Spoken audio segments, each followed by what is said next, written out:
Welcome back to Stipko Live. This is one of those shows that I get all giddy about. We got John Anderson, the legendary singer and songwriter, frontman, and all-around amazing musician. John Anderson from Yes, of course, and now he's got some solo projects going on. John, how are you?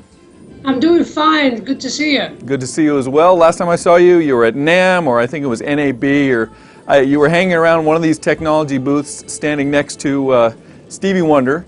And this is before they opened the doors, and you and he were doing some deal with one of these vocalizer gadgets where you guys were harmonizing with each other. It was blowing me away.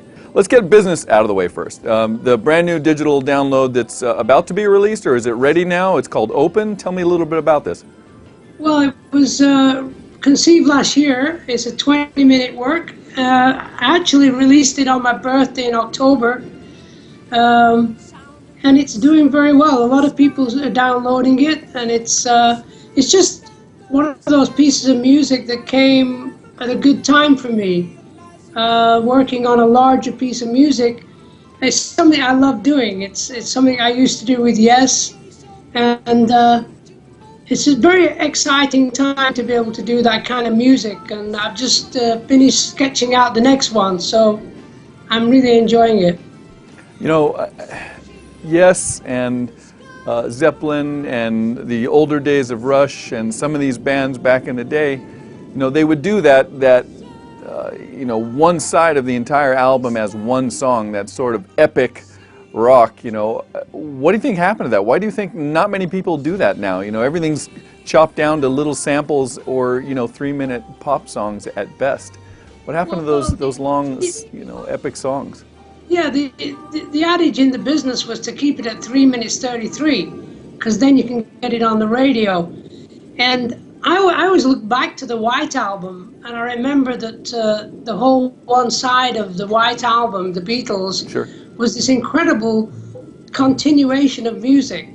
And in the end, the love you make is equal to the love you take, sort of thing at the end is beautiful. And when Yes started doing the long form work, it was really to help people go on a musical journey. I think that was the adventure of doing it. And at that time, this is like 1972, FM radio was pretty big in America. A lot of college radios would play long form pieces of music without any interruption for advertising.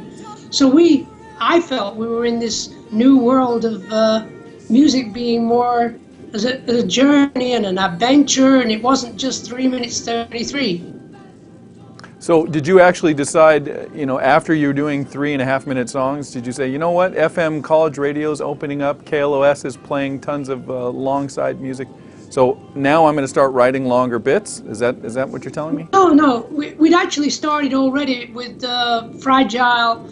We had 4 songs on Fragile, where all of them were 7 or 8, 9 minutes long, from Starship Trooper, Heart of the Sunrise, and so on. So we'd already made that commitment, and I think when I look back at that period of time, Yes was a very good stage band, and what we did on stage was very important. So we wrote music for stage first and foremost. We didn't really write music to make a recording. You made a recording of what you were doing on stage, and right. That was the whole concept was that bands in the late 60s especially, you'd have a lot of you would call long form solos, a lot of guitar solos and drum solos. Sure.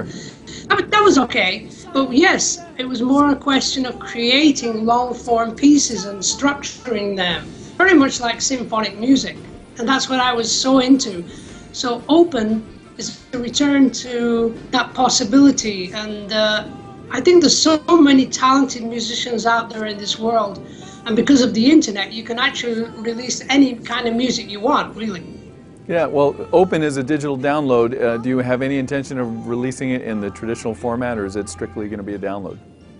Well, I was just talking to someone last week. I might release it later this year with another, I've got 5 or 6 songs that I'd like to get out there and put it out as an album before Christmas. I'll have to wait and see. You know, actually, I want to do a vinyl. I mean, that you have to, you know, if for no other reason, just, you know, to be old school about it. But you brought up Fragile, and you and I are roughly the same age, give or take a day or two here or there. Back when I was playing, Fragile came out, and then there was Roundabout, and that as a keyboardist, I'm watching Rick Wakeman and all these other guys playing in the band. I'm thinking, oh my God, I have to be able to play like these guys. And so I go and I see you live, as I told you before. You were the first concert I saw, and you pull it off every time live. There was no playing off tape, lip syncing, none of that business. Which I don't know if there was a lot of in your era, but it certainly came afterward.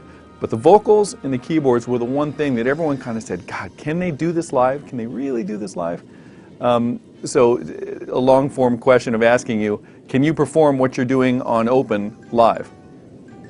Not as a solo artist. I actually do sections of it on my solo show, just as I originally wrote them, with just an acoustic guitar. Right. I'm actually doing some concerts later this year with orchestras in Brazil, in London, and Chile, and I'll be doing parts of the song there. But I'd love to be able to perform it next year with proper orchestra. I'd love to be able to do that. Yeah, you're talking about the Slovakian Chamber Orchestra, yeah? Or is that just in London? Yeah, that's the one show in London, and then there's another show in Brazil at Earth Day, Brazil. Right. Working with the local symphony there, and then in Chile working with the local symphony there. And I hope to be doing Awaken, which is one of the classic Yes pieces, as well as And You and I, and Starship Trooper, Honorable Lonely Heart with orchestra is pretty cool. Wow, that would be extremely cool. Yeah, you push the boundaries a little bit. Oh yeah, absolutely. And I don't think it's because you're getting getting tired of the previous arrangements. I think it's just pushing the boundaries, like you said, looking for a new way to repackage a gem for sure. Yeah, in some ways, if you try to do it like the band, then you got to find a band, and then you're doing like pretending to be Yes. I don't want to do that. Right. I'm looking at an entire studio filled with gear here. By the way, you're on the West Coast, somewhere in, I assume, Southern California, yeah? It's right in between San Francisco and LA, right in the middle. It's just south of San Luis Obispo. All right. So that's probably why you're wrapping up your tour at the Coach House, I assume. Not really. All right. They were the people that asked me to go there. I said, yeah, I'll go there. Great place.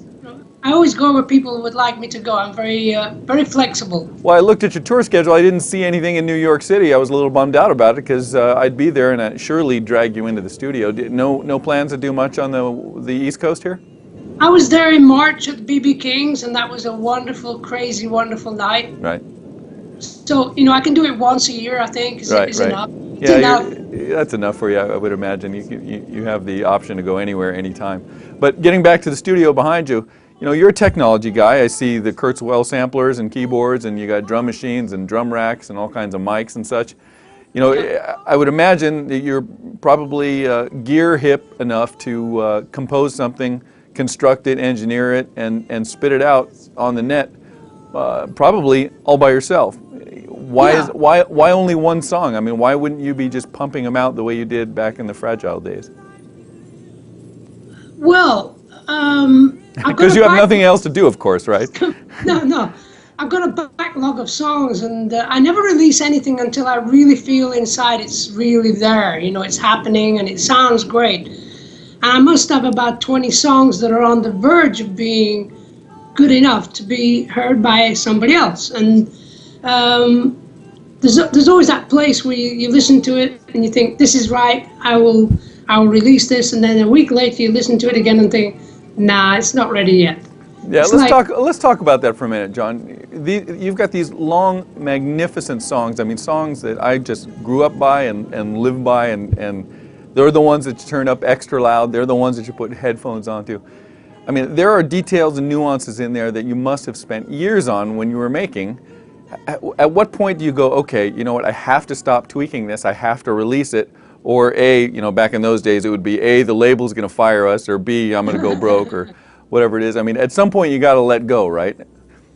Oh yeah, it's very difficult. It's like giving birth to something, and right. You listen back to it 6 months later and think, I think I overdid this. Right. think I overmixed Did you ever feel like you overdid anything? And if so, what was it? Please don't tell me. yeah. Nothing on Fragile. No, there were times when you tried to climb the mountain and the mountain was bigger than Everest, and you came off it thinking that you've really got it right, and then you listen back to it 3 months later and think, nah, it didn't really work. But then you perform it on stage and you realize, hey, it's still a good piece of music. Sometimes when you're in the studio, you're creating sound, you're adding this, and there's an old adage about adding the kitchen sink. Right. You know, put the kitchen sink in there to try and make it sound really amazing.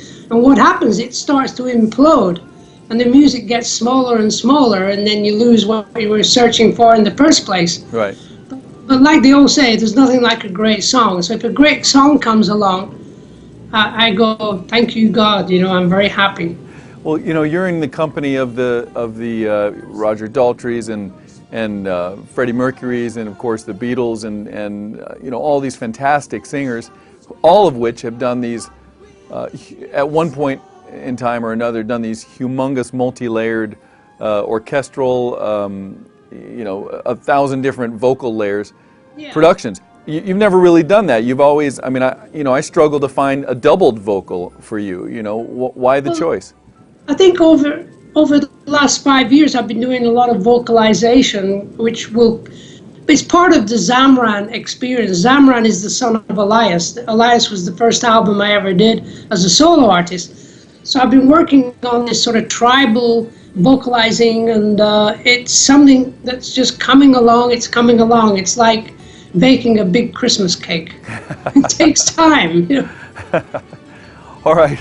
So the tour, let's see, the tour is hitting Seattle, Livermore, Santa Cruz, the Coach House, of course, in San Juan Capistrano. Tell me, who's doing the tour with you, or is this just you and your guitar? Tell me a little bit about the tour. Me, my wife Jane, a couple of guitars, and we drive around and have fun. Wow. So you're doing it, this isn't a big production, you're doing it sort of grassrooty. Just me and a microphone, thank you. What'd you do with your bazillion dollars? Where is it all?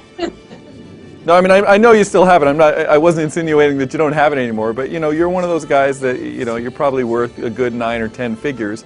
I'm just wondering what, you know, I always thought to myself, what do other people do with their bazillion dollars? I know what I do with mine, of course. No, I just have a good time, and I'm very lucky to have a good life, and I believe that the most important thing in the world is health and happiness and love of life, and that's the most important thing in the world. Yeah, yeah. John, you've contributed, you know, I hate to pander, but you've contributed a lot to my musical growth. I've been dying to tell you that for about 2.5 decades, so I got to get it out, and that's it. That's the last compliment you're getting from me, but I got to tell you, I mean that from the bottom of my heart. All right, Thank you.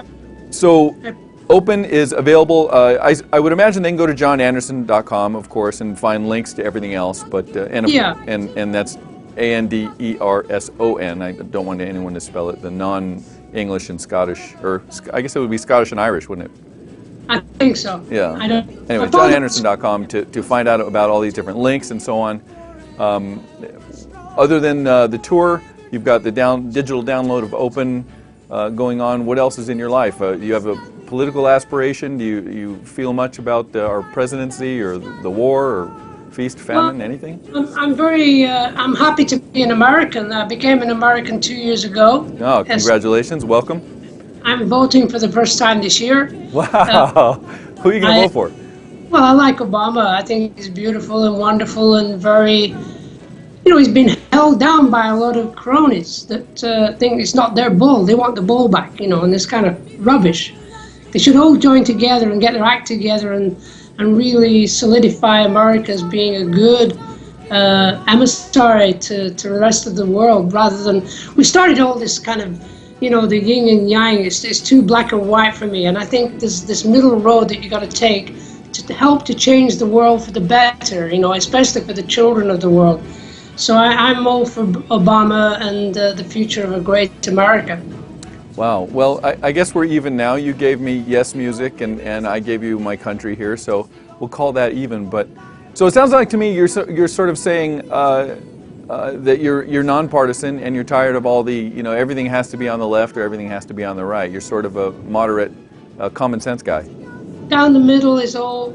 That's all we need to do. Is the difficult thing is to watch the politics and the money behind it. The incredible amount of money they spend to get into office, and who gives them that money, and what kind of favors they're going to get for giving them that money, and it's just such a corrupt situation, as was Wall Street and all the money that they wasted, and they continually mess up. And it's about time everybody got the finger out and started to really help this country become great again. Wow, wow, those words well spoken by John Anderson.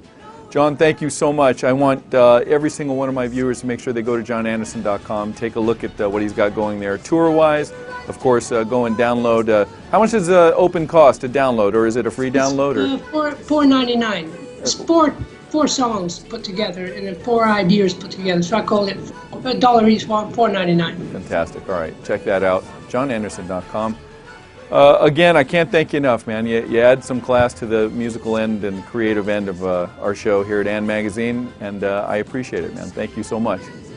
Thank you very much. I appreciate it too. All right. I'm Aaron Stipkovich. We'll see you next time.